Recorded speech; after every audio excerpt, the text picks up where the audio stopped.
Hi, good morning. I just woke up. I had some inspired thought. I need to share this with you now. So, this is another lecture on overcoming procrastination. Last time I gave you information about what's the true cause of procrastination, which I said was fear. But I've got more information, and I wrote a book about procrastination. I'm in the process of editing it. And as I've been gathering more information, I'm realizing there's more to it, and I need to have a second book. So, this is the information that I want to give you that is new that I just learned. This is the year 2024. I believe maybe that was the year 2020. So 4 years later, I have more information for you. So I'm a nerd. I study. I read. I actually listen to audiobooks a lot because I don't have time to sit down and actually read books. And so I listened to a book by a girl named Kyra Bobinet. She's a medical doctor. I think that she's a cognitive neuroscientist. And if you don't know, my PhD in clinical psychology is actually with an emphasis on cognitive neuroscience, which is the study of basically the brain, different brain areas, and how they affect our way of thinking, our way of being able to complete tasks and do things, the psychology, and specifically for me, our emotions and the psychology of our actions, like what drives us to feel certain ways and act in certain ways, right? Kyra talks about in this book, it's called Unstoppable Brains. If you want to check it out, Unstoppable Brain, Kyra Bobinet, MD. It's new, 2024. Just read it, and I am floored. So she says there's a brain area called the habenula that's been studied in neuroscience. I did look up some of these studies, and it does look like there needs to be more research done. So this isn't definitive. This isn't the end of the story, but this is just kind of like where we're at right now.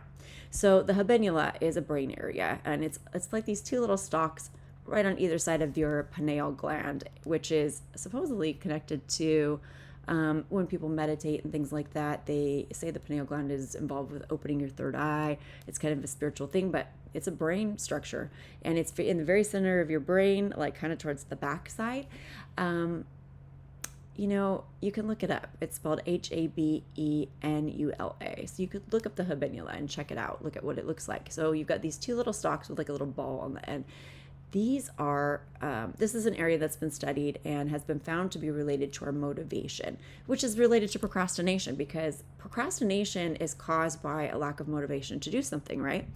But why are we not motivated? And so Kyra addresses this with research from the habenula, explaining that she believes that the habenula is the brain area that literally puts the brakes on your motivation. So even though you in your own awareness, you're thinking I'm going to be motivated, I'm going to do this task, but for some reason you literally feel like you just can't get out of bed. You just can't do this task. Like every time you go to do it, you end up doing something else, and you just don't have the motivation to do it. And you're like, why am I like this? And we've always said it's kind of this unconscious thing where we're sabotaging ourselves, right? And this book literally says, well, this is why. Structurally in our brain, we have this habenula, and it looks as if this is something that engages when we perceive that we failed at something. So when we think I failed, the habenula basically deactivates your motivation. And I'm using that, that's not exactly what happens, but just for the sake of this simple video, I want you to understand that there's a brain area that when it's engaged, it's going to prevent your motivation from happening. Okay, so when you think you failed at something, the habenula is going to prevent you or keep you from having the motivation to do that task again. And so it takes a great amount of mental strength and fortitude and just knowledge and awareness, self-awareness, to overcome this. And so what Kyra explains in her book, and this is largely her opinion, but also she does back it up with some behavioral studies and things like that. But I'm still teasing out my opinion on this, so I'm just giving you information at this point. I don't really have an opinion yet. But what she says is that it's like being in a car, like you're the car, and you go down the street and you almost get in an accident, and you perceive that as I'm a crappy driver, I almost hit somebody. So then you might find yourself driving and you might just avoid that intersection. But if you do have to go on the intersection for some reason, you're going to be much more cautious and hesitant. You probably don't want to go that way anymore.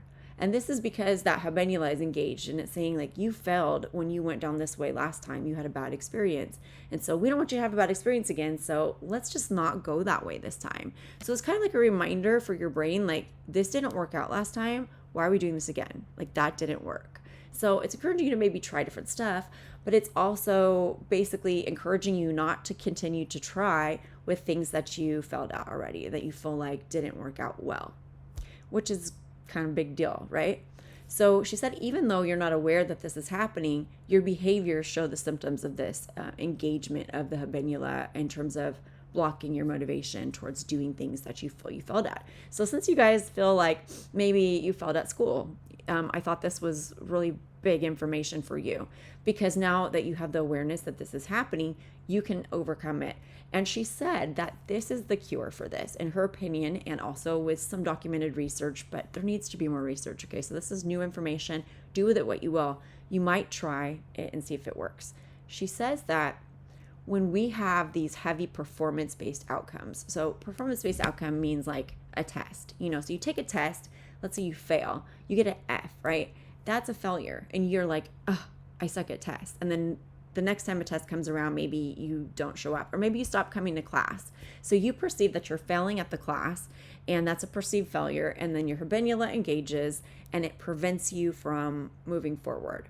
So she's like, you're like a car. You're kind of trying to keep driving, but the habenula has the brakes on while you're trying to drive. And if you've ever had the car engaged and you're trying to drive, but the brakes are on, you're not going very fast. You can't really make the same progress as somebody that doesn't have their brakes on. So some people's habenulas are just more highly sensitive to failure. And so some people in general are more sensitive to failure. So if you are that kind of person, or if you fail at something, you find you lack motivation to continue with that thing after this may be because you just have a highly sensitive brain and your habenula is really sensitive and it kind of engages and blocks you from doing stuff. And you're not even aware that this is happening. So what she says is helpful is, instead of making things about the outcome, like the performance needs to be, so kind of what we've been saying all along about growth mindset kind of plugs in here. So having a growth mindset means that you're not focused on the outcome. So the outcome is like the end result. So you're not focused on the grade on the test. You're focused on how you performed. How did you study for the test? How did you, perform when you got to the test and started working on it? And what was that process like? Could you improve that process? So instead of looking at it as, I got an F, I'm stupid, you can look at it as, okay, so I got an F, but the reason I got an F is because I'm going to look at my study strategies and see what I did. Maybe I can improve here. And so looking at the process of engagement with whatever it is that you had this perceived failure at, and trying to figure out where you can, instead of looking at the outcome, like the grade you got, look at the process of what you did to study, and did you learn the information? So if you got an F on the test because you didn't learn the information, then you need to go back and look at, okay, well, where did I go wrong? How can I fix the process for next time? And by doing this, you're basically creating a new situation.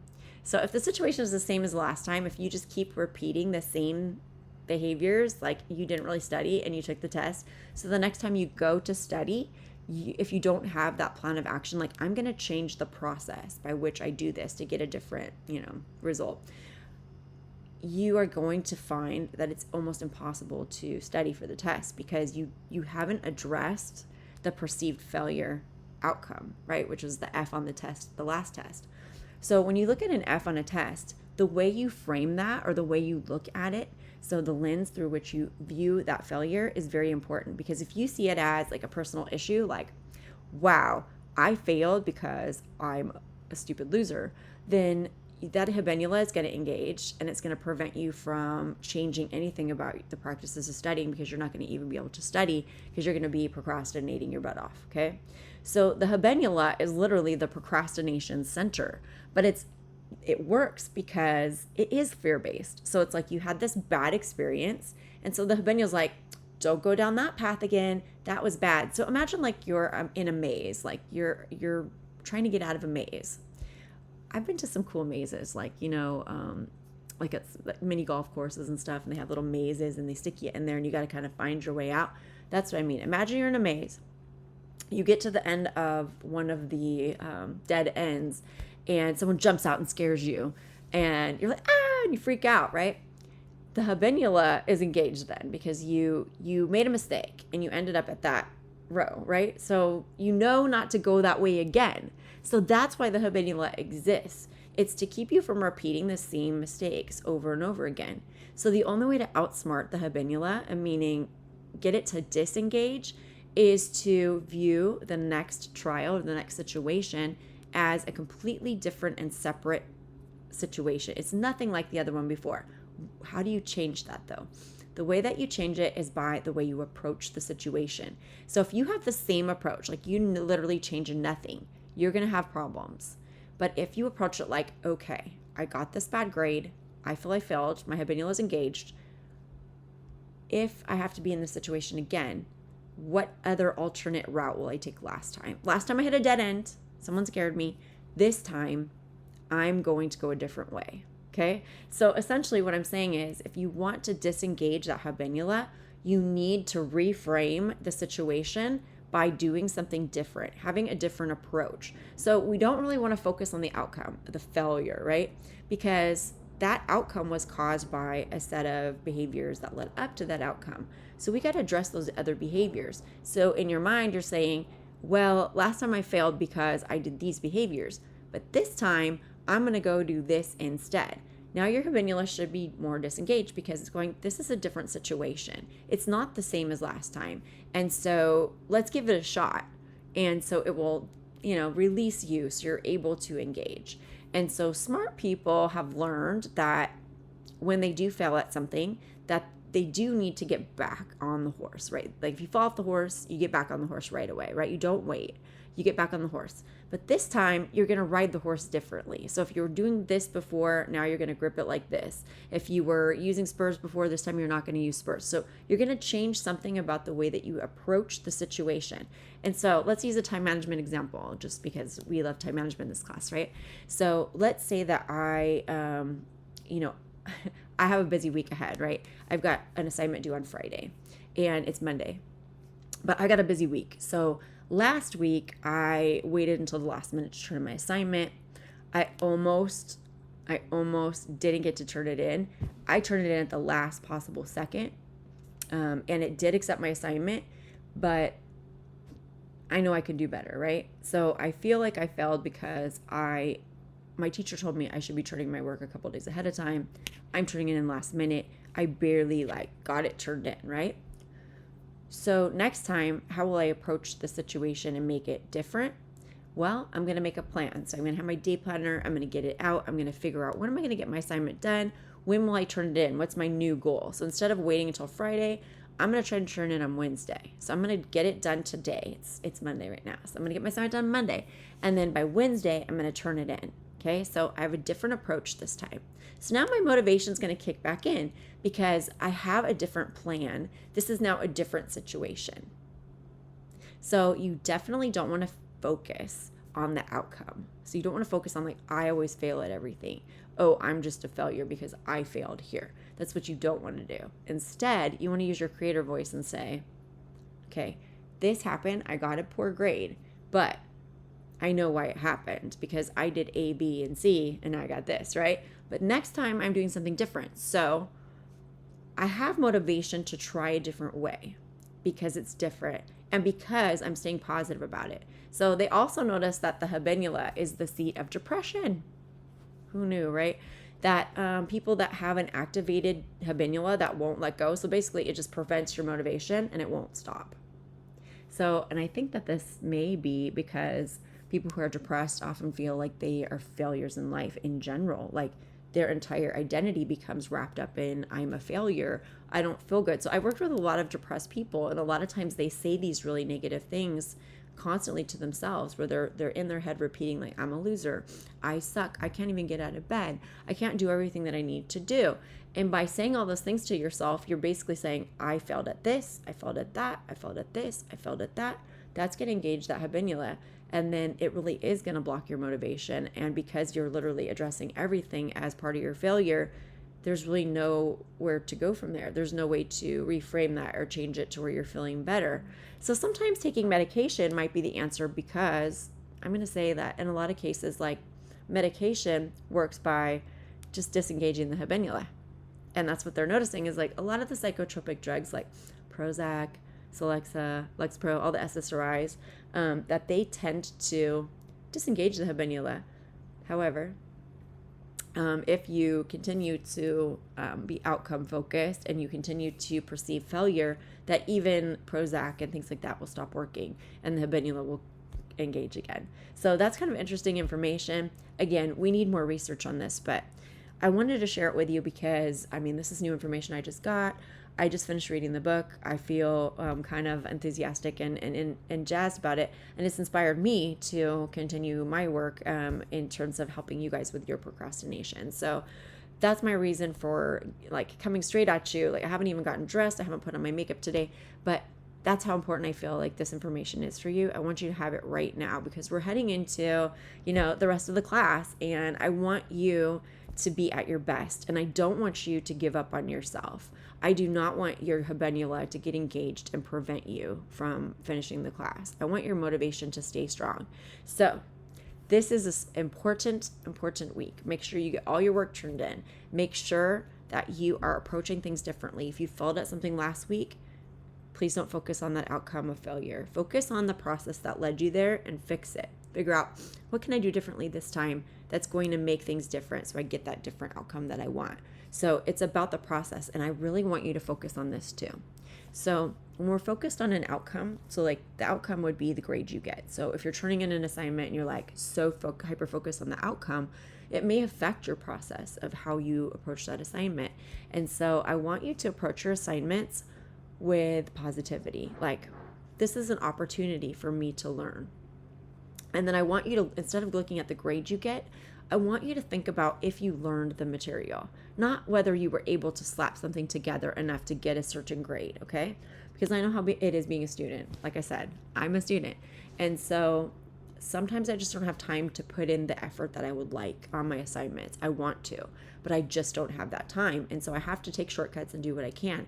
But what I like to do is figure out a way to still learn what I need to learn. So one of the things that I find important about being a student is that it's not about the outcome. Like, the grade, you need a good grade, of course, you've got to pass, but truly your grades don't matter in the end. Like, no one cares whether I got straight A's or whether I just barely passed my classes. And they're never going to really know, right? So most people are going to have no idea how I did in school. But one thing I notice is, like, because I was always trying to get a certain grade, sometimes the grade itself would become the focus. So I was outcome focused. And so when you're outcome focused like that and you're just focused on the grade, you're missing the important piece of learning, which is the process of learning. It's a process of actually getting that information into your brain permanently forever so that you can use it. So things are more important if they're personally meaningful to us. So the more relevant or the more we can use the information that we are getting, the more likely we are to really learn it, which is why I present this class the way that I do, because I want you to really use the information that you're learning in your real life. Like, take it and actually go use it. So the grades you get aren't really based on, they're based on whether you followed the instructions or not. They're based on whether you turn it in on time or not. So these are really arbitrary things. These are just things that I've chosen to grade you on. They're not a reflection of how smart you are. They're not a reflection of whether you learned the material or not, even, because that's your job as a student, is for you to take and learn what you need to learn for yourself. So you're paying for this degree, right? You're paying for it. So please focus on the process of learning, because if you do that, you're going to find that your satisfaction with your education goes up. Your motivation to continue to work hard in your classes will go up. If you focus solely on your grades, all it takes is one poor grade to kill your motivation by engaging your habenula. But the process of learning, you can't fail at, because everybody's process is different. We all learn at different rates.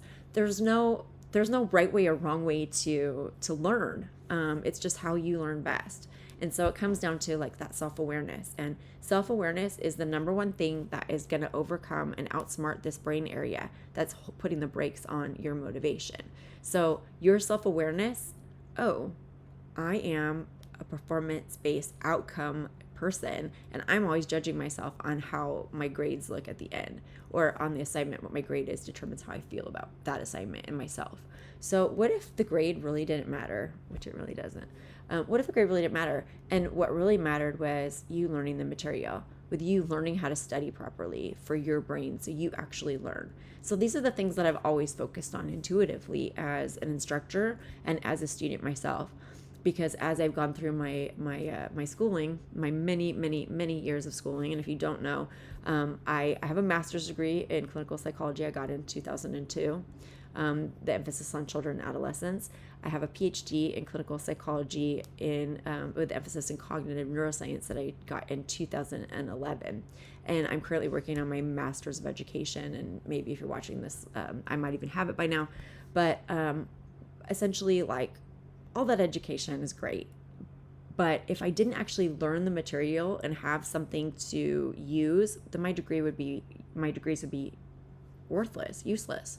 So you have to have something to back up, your degrees. Like, having a piece of paper that says you can do something does not mean you can do it.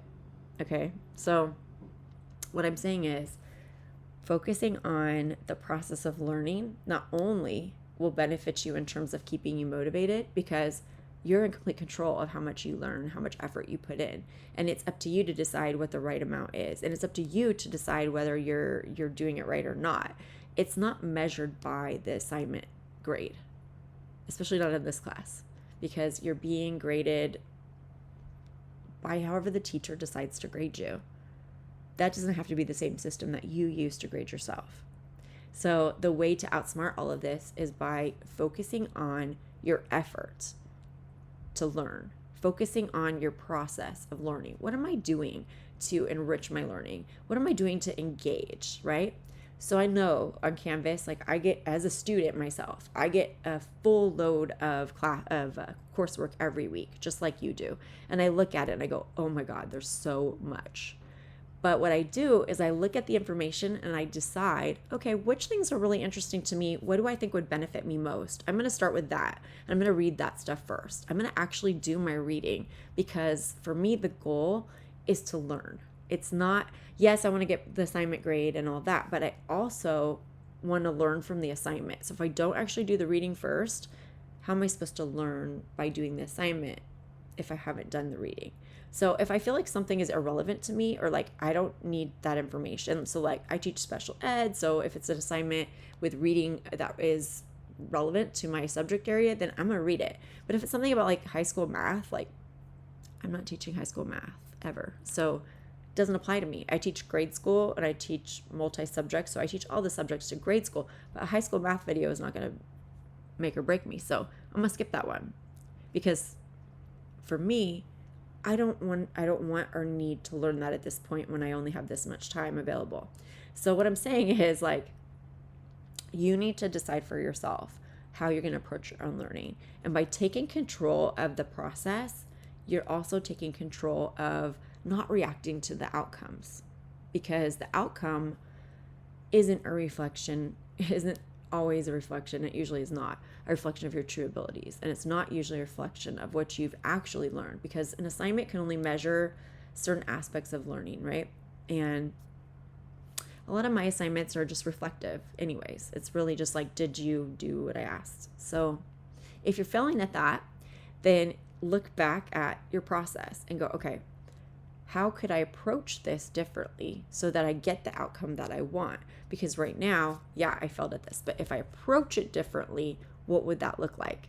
So if you're not doing your grammar and spelling check, and I made a comment on that, then you can, instead of being like shutting down and going like, I don't want to do my assignments anymore, my habenula is engaged, you can say, okay, you know what, next time I'm going to actually use Grammarly. I'm going to install the plugin to Canvas and have it correct my grammar as I go. So I actually am learning grammar while I'm writing, and my teacher's going to be satisfied. I'm going to get better grades because I'm going to get all my grammar, punctuation, spelling points that I'm missing now. So that's all I'm saying, is focus on where you can change that process so you can overcome that habenula engaging. Okay, that's it.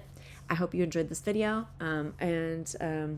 my just out of bed look this morning, because I was so excited that I had to just get up and share right away, even though I have no makeup on, I haven't, done my hair.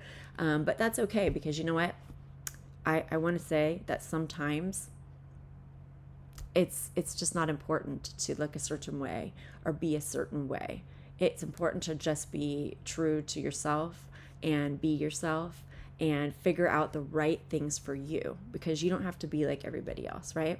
You can be, whatever you want to be in this world, little butterfly. Okay. So have a wonderful rest of the day. Enjoy yourself. And remember, focus on the process. Bye.